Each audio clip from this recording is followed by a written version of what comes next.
श्रीमद् भगवद गीता ज्ञान का अमृत है। ज्ञान की इसी अमृत कलश से कुछ मोती निकालकर हम इस वीडियो में लेकर आए हैं, जो इस प्रकार हैं। एक इंसान भले ही कितना ही ज्ञान प्राप्त क्यों न कर ले, पर असल में मोह माया ममता के हाथों की कठपुतली ही होता है। ऐसी कठपुतली जो अपनी कर्म तक को त्याग कर सकता है। जब व्यक्ति दुविधा में हो या मानसिक तनाव में, तो उसे सही मार्गदर्शक की शरण में जाना चाहिए, जो हर हाल में उसका भला ही चाहता हो। जिस प्रकार जीवन के बाद मृत्यु निश्चित है, उसी प्रकार मृत्यु के बाद पुनर्जन्म भी निश्चित है। इसलिए व्यक्ति को हर हाल में केवल अपने कर्तव्य का ही पालन करना चाहिए। दुख हो या सुख सदा के लिए नहीं रहते, ये ऋतुओं के समान बदलते रहते हैं। व्यक्ति को केवल इन्हें सहना आना चाहिए। जिस व्यक्ति ने इंद्रिय तृप्ति की समस्त कामनाओं का त्याग कर दिया है, जो पास है केवल उसी में संतोष रखता है, जिसने मोह ममता छोड़ दी है और मिथ्या अहंकार से मुक्त है, केवल वही वास्तविक शांति को प्राप्त कर सकता है। जैसे वायु सुगंध को एक स्थान से दूसरे स्थान की ओर ले जाती है, उसी प्रकार आत्मा कर्मों के संस्कारों को लेकर अगले जन्म की ओर बढ़ती है, जहां पर शरीर कर्मों के फलों को भोगता है। जैसे समुद्र अपनी भीतरी हलचलों के बावजूद बाहर से शांत बना रहता है, उसी प्रकार व्यक्ति को भी चाहिए कि वह जीवन की हर मुश्किलों में मुस्कुराता रहे। प्रत्येक व्यक्ति को अपना अपना नियत कर्म पूरी निष्ठा और ईमानदारी के साथ करना चाहिए, वरना सामाजिक व्यवस्था भंग हो जाती है, जिसे अधर्म कहते हैं, जो विनाश का कारण बनता है।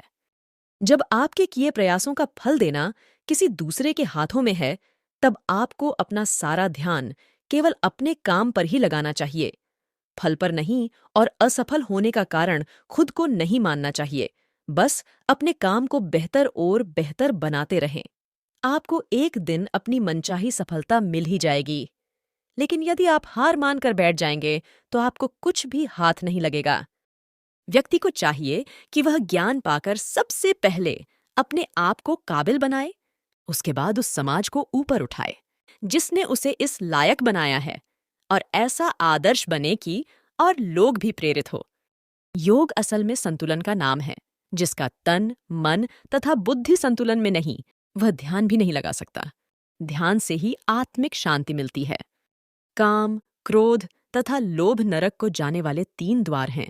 व्यक्ति को चाहिए कि वह इनसे बच के रहे, क्योंकि इनसे आत्मा का पतन होता है।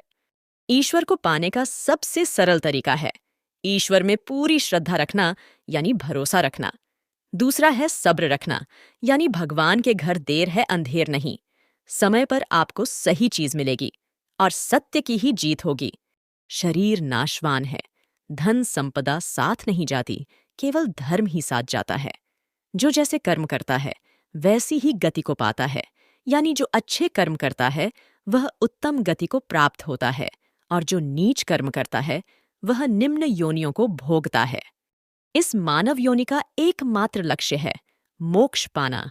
मोक्ष यानी जन्मों और कर्मों के बंधनों से मुक्त होकर आत्मा का परमात्मा में मिल जाना।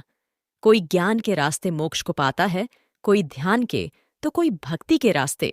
लेकिन जो लोग अपने कर्म को ही तपस्या बना लेते हैं, वही सबसे श्रेष्ठ हैं।